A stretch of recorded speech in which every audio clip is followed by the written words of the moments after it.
बेटी की परवरिश।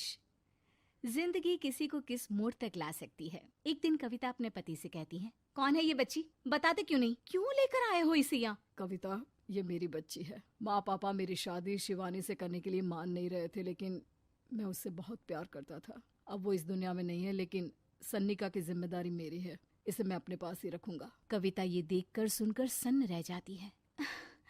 कैसी बात कर रहे हैं आप? लोग क्या कहेंगे? मैं कैसे इस बच्चे के साथ जीवन चलाऊंगी?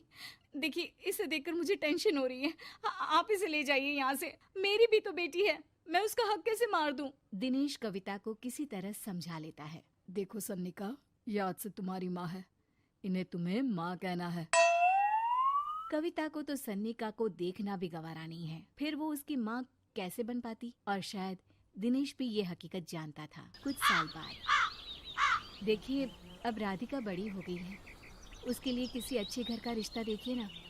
शादी तो करवानी है ना? हाँ, लेकिन सन्निका उससे बड़ी है, पहले तो उसकी शादी तय करेंगे ना। जमाना जानता है कि वो एक नाजायज लड़की है, कोई उससे शादी क्यों करेगा?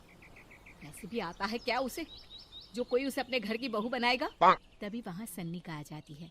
पापा, मुझे स्कॉलरशिप मिल गई है, आगे का सारा खर्चा यूनिवर्सिटी वाले उठाएंगे। मैं कल ही वहाँ हॉस्टल में शिफ्ट हो रही हूँ। लो, सुना दिया ना फैसला। अरे अब क्यों शिफ्ट हो रही हो? पहले ही हो जाती शिफ्ट। दुनिया में यूं कालिक तो ना होती हमारी।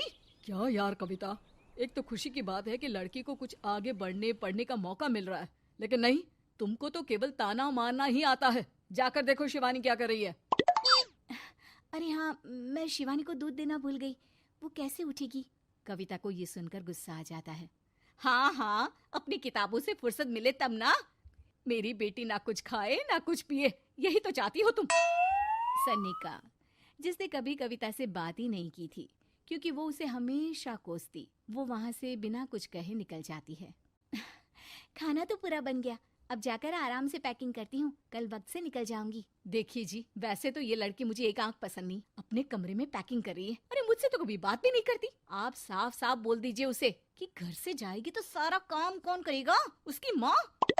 माँ का नाम सुनकर सन्निका भी वहाँ आ जाती है। नहीं, वो कैसे करेंगी, वो तो मर गई है ना। उस मनहूस औरत को मेरे घर में याद करने की कोई जरूरत नहीं है, समझी? वैसे भी ना होते हुए भी तेरी शक्ल में लगता है कि वो हमारे बीच में ही है हमेशा से। तो ठीक है ना, जब जा रही हूँ तो क्यों प्रॉब्लम हो रही है आपको? सन्निका घर से निकल रही थी। कविता ना चाहते हुए भी सन्निका को रोक लेना चाहती थी, और वजह थी सिर्फ उसकी सोशल लाइफ का डिस्टर्ब हो जाना। किटी में कविता की सहेलियाँ कहती हैं, क्या बात है, तू परेशान सी लग रही है, सब ठीक तो है ना? क्या हुआ, उस सन्निका ने फिर कोई तमाशा किया क्या? अरे नहीं नहीं, चली गई, वो तो ऑक्सफोर्ड की कोई एनजीओ है, उसकी स्कॉलरशिप मिली है। मेरा भाई बता रहा था कि उसका तो फ्यूचर ब्राइट है। अरे चल ना, तुझे क्या, तेरा तो पीछा छूटा उससे। अरे कैसे क्या नहीं, घर का सारा काम करती थी। इसकी छोटी बेटी को भी तो उसी ने संभाला था। याद है, उसकी छोटी बेटी का जो केस हुआ था, वो भी अपने सर ले लिया था। हाँ, तो बदले में सारा खर्चा भी तो हम लोग ही उठा रहे थे ना। और पता है, वो मुझसे बात भी नहीं करती, जैसे पता नहीं मैं ही उसकी माँ के मरने के लिए जिम्मेदार हूँ। अरे खुद को क्यों दोष दे रही है? तूने जो किया शायद कोई नहीं करता। कविता को समझ में नहीं आ रहा था कि उसके साथ ऊपर वाले ने ऐसा क्यों किया। वो शाम को घर आती है। आज तो बहुत खुश होगी तुम, एक बला से छुटकारा मिला ना तुमको। बेचारी की जिंदगी नरक बना कर रखी थी। वो तो कहते हैं ना, ऊपर वाला सब देखता है। देखो, चुन लिया उसने अपना रास्ता। कविता का मन तो करता है कि वो पति को सब कुछ सुना दे, लेकिन सामने सास खड़ी होती है। ये तो है, बेचारे को खाना बनाने से लेकर घर के सारे काम करने पड़ते थे। बाहर का भी कोई काम होता तो वही देखती। अब देखते हैं घर का काम कैसे होता है। तभी कविता की बेटी उसके लिए चाय लेकर आ जाती है। लो माँ चाय। कैसी रही किट्टी? अच्छी थी बेटा, खाने में कुछ बनाया है क्या? हाँ, सन्निका दीदी जैसी ही सब्जी बना दी है, आप रोटी बना लो। और हाँ, कल मैं चली जाऊंगी इलेक्ट्रिक बिल और राशन लाने के लिए। अच्छा अच्छा, पैसे मैं दे दूंगी। सन्नी का कार्ड दे गई है ना? हाँ माँ, एक कार्ड तो देकर गई है। अरे चोर नहीं थी वो, मेरे बेटे का ही खून है। पता नहीं कितना घमंड भरा है इसमें। अरे छोड़ो ना माँ, जिसको जो बनना था वो बन ही जाएगा। अच्छा माँ, कल चलना है उसके कॉलेज में, सभी पेरेंट्स को बुलाया गया है। अब कविता तो जाने से रही, तो हम ही साथ चलते हैं। हाँ बेटा, उस बिन माँ की बेटी का है ही कौन।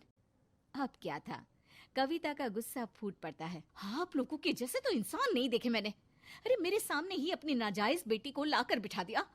रोज मैं उसे देखती तो एहसास होता कि कैसे आपने मुझे इतना बड़ा धोखा दिया। जरा सोचिए तो, अगर ऐसा ही कुछ मैंने किया होता तो।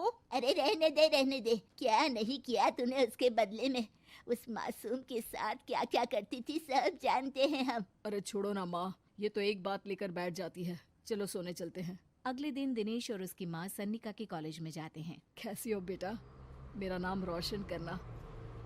जरूर पापा। ये ले बेटा, पैसे रख ले। नहीं, वो कविता ने काट दिया है। अरे बेटा, वो माँ है तुम्हारी, उसका नाम क्यों लेती हो? अरे हटाओ भी, क्या ही क्या है उसने इसके लिए, क्यों माँ बोले। तभी वहाँ सन्निका की टीचर आ जाती है। सन्निका की माँ नहीं आई? जी नहीं, वो घर में बेटी है ना, सबका एक साथ आना तो मुमकिन नहीं था।